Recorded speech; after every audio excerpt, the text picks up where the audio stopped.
एक महिला भक्त वृंदावन से बिहारी जी लेकर अपने घर आई और तभी बाहर से गोलू घर के अंदर आया और माँ से पूछता है कि माँ, यह कौन है?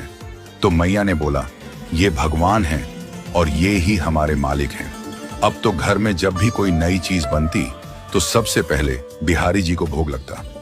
पहले यह सब चीजें गोलू को सबसे पहले मिलती थीं। इससे गोलू बहुत चिढ़ने लगा और मन ही मन ठाकुर जी को कोसने लगा। एक दिन गोलू की माँ काम पर जाते समय बोली, गोलू, यमुना जी से मटके में जल भर कर लाना।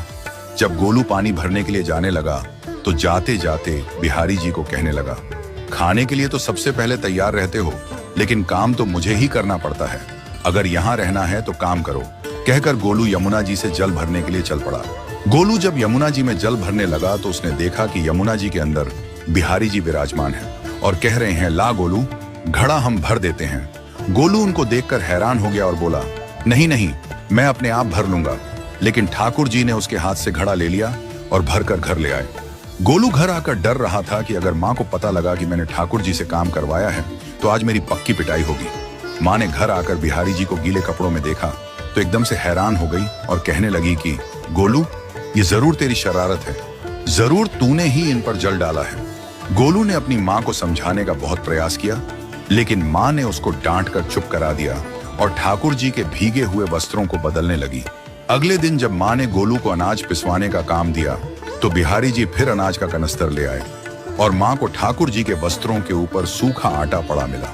तो माँ ने फिर गोलू को डांटा कि तुझे पता नहीं कि ये हमारे भगवान हैं और तू भगवान के साथ शरारत करता है। आज तूने फिर इनके ऊपर आटा फेंका है। तो गोलू शपथ लेकर कहने लगा, नहीं माँ, मैंने कोई शरारत नहीं करी है। ये तो मेरे हाथ से गेहूं का कनस्तर लेकर खुद पिसवा कर आए हैं। गोलू की माँ आज बहुत गुस्सा हुई।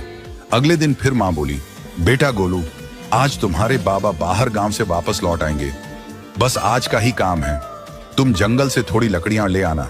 गोलू फिर डर गया, कहीं ठाकुर जी फिर मेरे पीछे ना आ जाएं। गोलू ने माँ को बोला कि मैं चला तो जाऊंगा, लेकिन बिहारी जी को समझा लो, वो मेरे पीछे ना आई। उसकी माँ हंसकर बोली, हाँ हाँ समझा दूंगी, तुम जाओ तो सही। गोलू जल्दी जल्दी लकड़ियां लेने जंगल में चला गया और माँ काम पर चली गई। लेकिन उस दिन माँ काम से जल्दी वापस आ गई और देखा बिहारी जी अपनी चौकी पर विराजमान नहीं है। वह तो एकदम से घबरा गई कि कहीं गोलू की शरारत तो नहीं। वह भागी भागी जंगल की तरफ गई। तभी उसने देखा कि गोलू के साथ एक इंसान लकड़ियों को लेकर घर आ रहा है। गोलू की माँ यह देखकर हैरान हो गई कि यह तो बिहारी जी हैं। ये क्या हमारे भगवान हमारा काम कर रहे हैं? इसका अर्थ गोलू ठीक कह रहा था। वह जल्दी जल्दी